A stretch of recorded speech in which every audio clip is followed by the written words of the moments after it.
Welcome to Unspoken Lives, the podcast that uncovers the powerful, untold stories of everyday people. The real stories you don't always hear, but ones that deserve to be told. I'm your host, Kelsey Billingsley. In each episode, we'll explore journeys of growth, resilience, and transformation. Conversations with guests who have faced challenges, embraced change, and discovered new purpose along the way. Through their stories, you'll find inspiration, hope, and a reminder that every life has a story worth telling. Let's dive into this next Unspoken Life.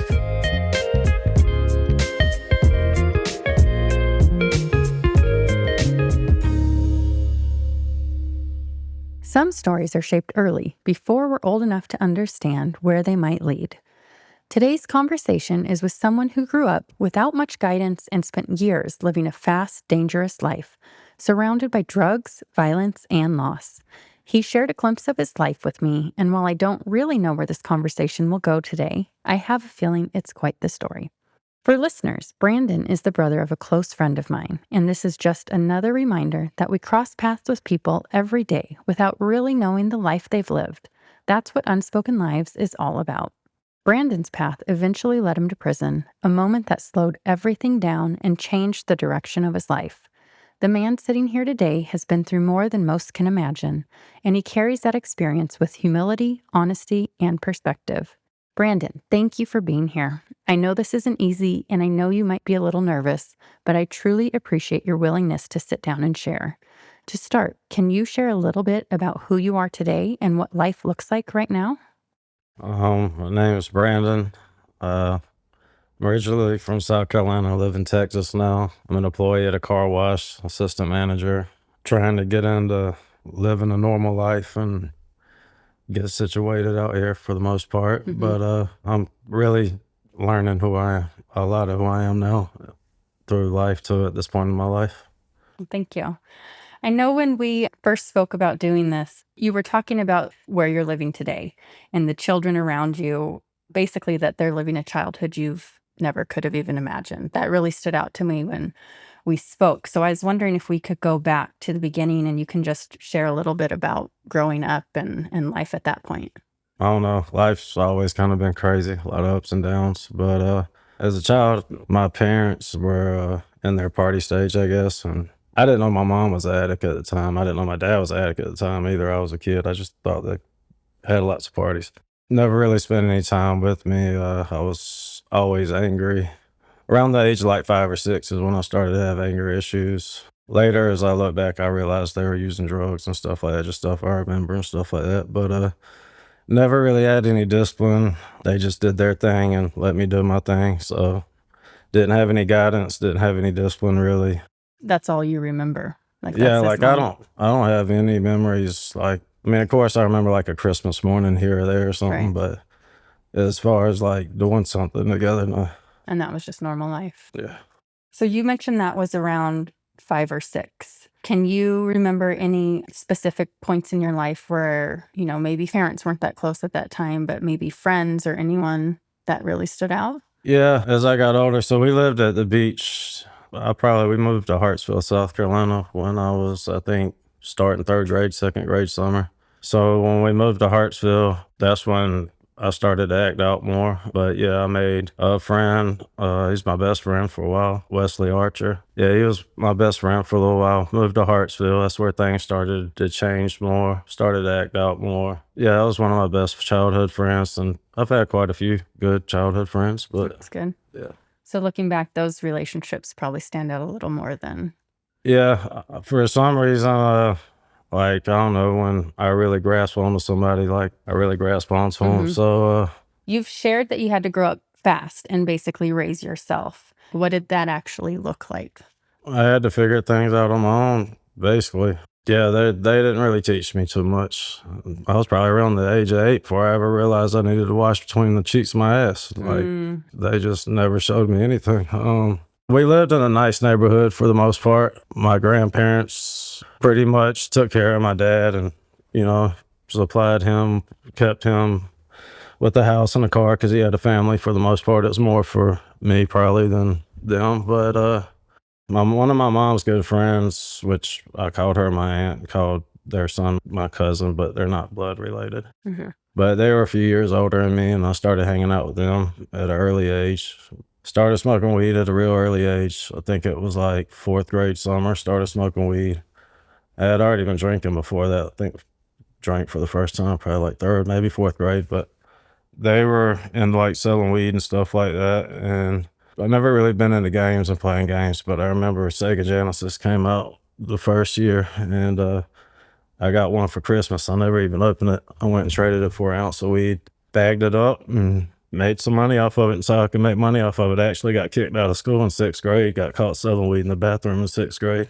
I look back at it now and it's kind of crazy because I was so young. Mm-hmm. So, yeah, third grade, we moved to Hartsville. That's when I started to act out some. I became real angry, had a lot of anger issues. Fourth grade, my friend Wesley was fighting, and the teacher wanted to pull him off of him, and I didn't even realize that it was the teacher. I just noticed it was my friend, and I got expelled for saying I assaulted the teacher, and I was really just trying to help my friend. Right. I wasn't trying to assault the teacher. But fifth grade, I went through fifth grade. Sixth grade, got kicked out, got caught selling the weed in the bathroom. Seventh grade, went to junior high. I liked junior high. Ended up getting kicked out that year for fighting. So same thing, eighth grade and ninth grade, actually. I had a lot of anger issues. I didn't really know how to control my feelings, I guess. Held everything in and just acted out. As I got older, I started to get more of a grasp of that. But as a child, I acted out a lot. You said as you got older, you got a grasp of that. It took a lot of me hitting my head to learn, really. Yeah. But over time, I guess you just grow and mature over life and over time. So, Yeah. but back then, I didn't see things the way I see it now. There wasn't this big world out here. Yeah. You said it took you hitting your head a few times. A lot of times. What? So from middle school or junior high, what was the first big thing, I guess, that... Well, I started getting into using drugs and selling drugs at an early age. Everybody was in school pretty much. I wasn't, you know, so I'm hanging out with guys older than me, stuff like that. They're teaching me things. It started off selling weed pretty much. It grew from there. When I was, I don't know how old I was when my mom and dad split up, but I was actually at the Marine Institute as a juvenile when they split up. Okay. And that's when I came back from the Marine Institute, they weren't together anymore. Okay. But my mom was dating this guy. At first, she was on the couch and she was telling me it was my uncle. This was when I came back from the Marine Institute, and his name was Charlie. But Charlie knew who I was. I was young, but he already knew who I was Before he met you? Yeah, pretty much, just from the things I were doing in the streets and stuff like that. So Charlie sold drugs also. Charlie would make a sale, and at this time we call him hitting licks. He would let us know what it was, and he would send me to go get it, and I'd take a couple of my guys, and you know, we're 16, 17 years old doing this. And this was your mom's boyfriend? Yeah, this is my mom's boyfriend. Did she know? No, she didn't know at the time. But my mom knew what I did. You know what I mean? But like not... since I've been a kid, you know, my mom's known what I did as long as I gave her money or, you know, there's all kind of stories. But yeah, so he would send us to go hit these licks, and that's where I really started to really see some real money. And At 16? yeah, 16. Thought I was playing with some real money at that time, but I was a few $1,000s, you know, $7,000, $8,000, 10,000 at most. But now I'm coming back $30,000, $40,000 off these licks. When I'd have to split it up with the guys that went with me and break them off, of course, you would get over half of it. But towards the end, I figured out what he was doing, and I did him the same way he did me, and we broke terms. We were already with my mom and dad. It started from there. So I was 16 at the time. I remember me and one of my best friends, we were both 16. Matter of fact, it was right around my sister's 8th birthday. Okay. I remember my mom asking we were leaving to go to Florida. I remember my mom, the next day was my sister's birthday. My sister had all these friends that were supposed to come over and stuff like that. Well, I think that my dad had sent her money, or I don't know. But anyway, she said she didn't have money. So I gave her like $500 and left to go to Florida. Well, me and my friends going down there, we're 16, so he's 17, I'm 16. We're going down there to pick up 2.5 kilos of coke. Wow. So we come back, we get back, pull up before I even get out of the car. my mom's coming out. She's crying.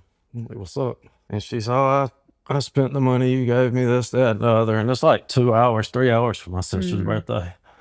She says that she spent the money. And I was pissed. Yeah. So anyway, she was asking for more money, and I wouldn't give it to her. I got the dope out the car and told her to get in the car. I told my back, I was so pissed. I told my buddy to drive her to Walmart and to pay for the stuff. So anyway, I got the balloons and ordered the pizzas and all this stuff. And I think she had friends pulling up for her. They even got back. And I don't know, she got back with the presents and all that. They had the party. I left about the time it was getting started when he pulled back up pretty much. But I remember that. Does your sister know that story? Yeah. I mean, just listening to it. She doesn't talk about a lot of stuff either. Yeah. I know you obviously grew up in a rough time, but to hear you get so emotional about your sister's birthday, it just speaks to your heart, you know, and how much you care and how much those you love really mean to you. Yeah. So you're dealing drugs. This is about 16 years old. Yeah, I'm 16 at the time. Okay. It started to take off pretty quick at that point, but I moved way too fast. So I was in a lot of trouble. You know what I mean? Catching traffickings or this or that, in and out of jail. All that costs, you know, lawyers, bonds, so, and just living that lifestyle, like This was all just through dumb your... stuff. Yeah, like looking back at it now, I was really immature in a lot of ways because money didn't have a value to me. You know what I mean? Yeah. Like the money just kept coming so fast, especially as I got older. It was just paper to me, really. And now I'm sitting here working at a car wash at 42, like looking like. So yeah, it kind of haunts you, but I never saw myself doing anything other than what I did. You know. But you didn't really know anything else either. Nah, and I never, like, I remember saying I didn't care if I was a CEO of a Fortune 500 company. I'd sling bricks out the back door. You'd be a dummy if you didn't.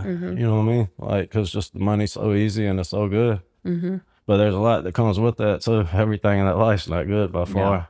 Once you get stuck in it, Yeah, it's hard to get out. it's hard to get out because that's the, you know, it's the only way, you know, to make a living. And then you're accustomed to a certain lifestyle, and it's just the highs and the adrenaline rushes you get off of that lifestyle and certain things because you're gambling every day pretty much. I felt on top of the world really for a while.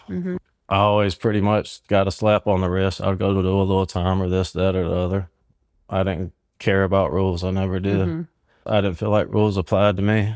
I grew to a pretty big status. Came to the point I wasn't having to chase the money anymore. I wasn't having to put my money in on the work anymore. People fronting me the work. But it took me a while to get to that. You know, they're just not going to give it to you. I took a lot of losses in my life looking out for people, but it weeded out a lot of the people that needed to be weeded out. I also figured out a lot of the people that were loyal, and we still have a deep friendship to this day. And loyalty to us is a little different, I think, than out here. Like I hear people out here say they're loyal or talk about loyalty, but when it comes to a dollar or this or that, you know, we're out there putting our lives on. You know, we trust each other with our lives, like literally. At any point in time, if they know you got $150,000 worth of work or cash on you, they can send somebody to come rob you at any time. So you build a real small net circle and you don't let anybody in. It took a while for us to get to that point, but once we got to that point, it felt like we were pretty much unstoppable for a while. Have you ever lost someone close to you? Yeah. A good amount? I'm sorry. Like, That must be hard. it's life. I remember when you and I first talked, you mentioned, I think it was 6th grade or something, you lost. Well, yeah, that was Wesley. Yeah, he was born on Christmas Day and got shot and killed on Christmas Day. Yeah, it was an accident. His cousin's grandma left to go somewhere real quick, and she had a gun, and they had the gun and was playing with it, and cousin shot him in the head. Oh, gosh. Yeah, but that was my best friend at the time. But I've lost a lot of friends. But that comes with the life that we live. So, you know, it doesn't really bother me as much now. It's just like, damn, another one gone. But I feel blessed because I'm still here, and really, I was probably one of the first ones anybody would have thought would have, because I was pretty wild. I didn't have brakes, and I didn't give a damn. So what changed? Prison probably saved my life, honestly. The feds indicted me in 2011. I've been out of prison since I've been a kid. Went to a juvenile as a juvie for 45 days at like 15. Went to the Marine Institute for like 9 months. That Marine Institute actually ended up getting shut down right after I left. I remember detectives came to my house like 3 weeks after I left. My bunkmate, another guy, had killed. So the people that had the Marine Institute on the land, they have chicken farms and stuff like that. And they would take like some of us go work on the chicken farms. Well, right after I left, my bunkmate and another guy, they had killed the guy's son and stole his truck. And Oh, wow. yeah, all kind of crazy stuff, and took off. And all through Myrtle Beach, it was all on the news and stuff. They're doing life now. But came home from the Marine Institute. At 18, I did my first federal sentence for manufacturing U.S. currency. They gave me a small sentence on that. They gave me 13 months, but I went back on like 6 months violations like 3 times. Okay. 2005 to 7, did state time for trafficking cocaine and assault with intent to kill. Was home till 2011, and that's when the feds came and got us. And I was gone from 2011 till December 18th of 2019. Wow. Yeah. So what was that like? You said you did shorter stints, and now you have this long one. Yeah, looking back now, it was actually a blessing though. Because I know if I wouldn't have caught that sentence, I wouldn't have been here today. I would either be dead or locked up for life. But I was pretty much wide open my first few years in prison, so and then I'm in the max prisons, federal prisons, USP. So I'm really at some of the worst prisons in the United States, and you see a lot back there, but pretty much you see the same things in the streets. So I was kind of used to it in a way too, but it's a little different back there. You can't get away, you know what I mean? So out here you can move around or kind of get to where you can breathe a little bit. Back there, there's no running, there's no hiding. So Was there something specific that happened during your time in prison that kind of changed how you, I don't know, acted or viewed the world, or was it just the overall time? I think overtime, just more overtime. I was in and out the hole a lot for disciplinaries, fightings, and different stuff I won't get into. But I began to read a lot, and that really opened my mind up a lot. I've always kind of had a relationship with God, I always have, but that's where I really felt a deep connection. So it's just opened my eyes to a lot. It's just crazy how narrow-minded some of us are out there, even though we think that's all that exists to us. But and how much more there is, you know what I mean? Yeah. What you said you read a lot. Was it a certain book, different books? I read my Bible a lot. Okay. And I've always read my Bible since I've been a kid. I've always had a connection with God. Like I can feel him in my spirit talking to me. And, I ride down the road every day pretty much. It's like I'm talking to you. I'll talk to him in my head. Yeah. What would he say to you in prison? Well, I would just look back over my life, you know what I mean? And I could see where God had his hand on my life in a lot of cases. Yeah. I don't know what, I've always felt like he's got something bigger for me than what I'm doing right now. But I agree. yeah, I just don't know where to start. If you could talk to young Brandon back when you're 6, 7, 8, 9, 10, what would you say to him?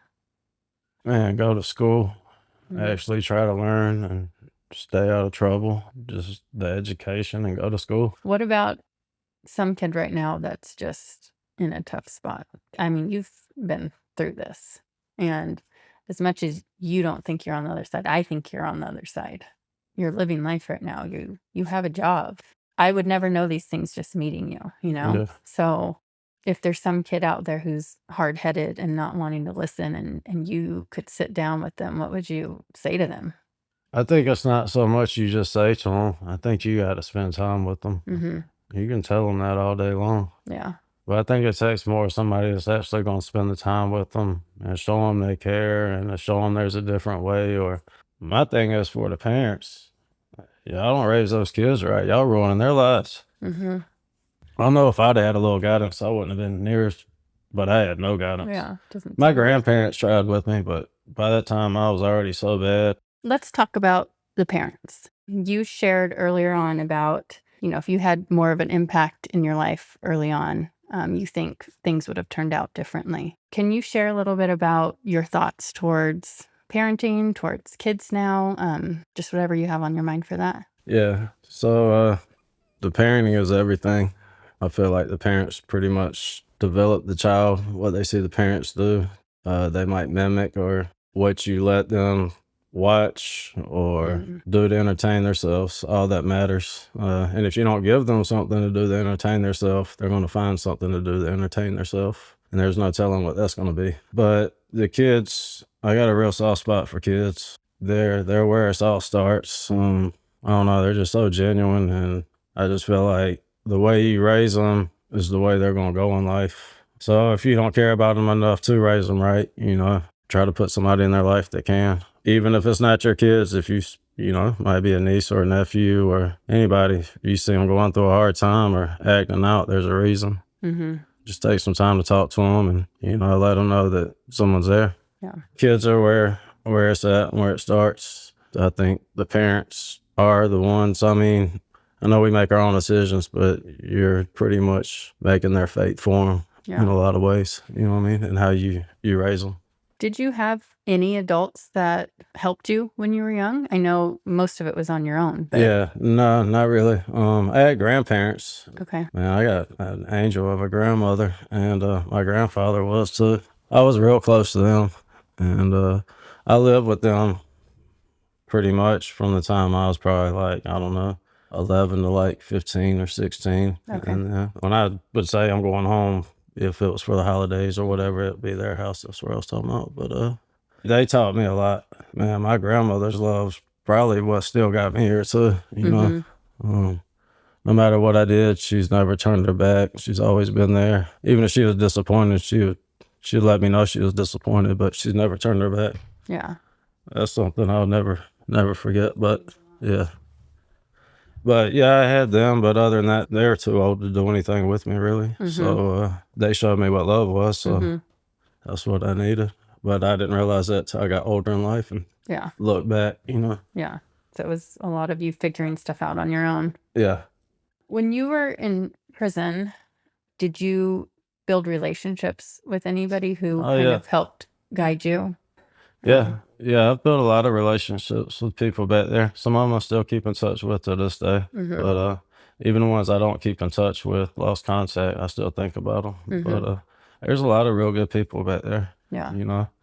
There's a lot of real bad people, but there's also a lot of real good people. And it's also how you look at things, because at one point in time, I was a real bad person, but now I'm not the same person. So does that person that was a real bad person deserve a life sentence? That was, not the same person would never make those same, you get what I'm saying? Because honestly, you got in the federal system so messed up. You got so many people back there doing life sentences for drugs. When you're in a spot and you got 1,700 inmates and 800 of them's got life sentences or multiple life sentences, and probably another 50% of that's probably got 40 years, 30 years, and you're already in the most highly violent spots you can be in. You learn to adapt. What do you think one of the biggest life lessons you've learned is? Things don't always stay the same. Just because you're in a certain spot today doesn't mean it's going to always be like that. You just got to keep pushing and, keep striving. Before we wrap up, I want you to know that Brandon's story continues. In the next part, he shares pieces of his life that he wasn't ready to say out loud the first time we talked. Here's a snapshot of what's coming next. I was a very angry kid. As I got older, I got into things. I was obviously pretty much very violent. And I shot my first person at 16. It's just as a part of a life that we live. Right. You know what I mean? Like we don't have laws that we live by, and if somebody does something to one of us, then you have to retaliate, or they do something to you. That's it for this episode of Unspoken Lives. If today's story moved you, inspired you, or made you reflect on your own journey, hit that subscribe button so you don't miss the next powerful conversation. I'm always on the lookout for new guests. If you know someone with a story that deserves to be shared, I'd love to hear from you. Check the show notes for contact details and make sure to follow along on social media at Unspoken Lives Podcast. Until next time, keep listening, keep sharing, and remember, every life has a story worth telling.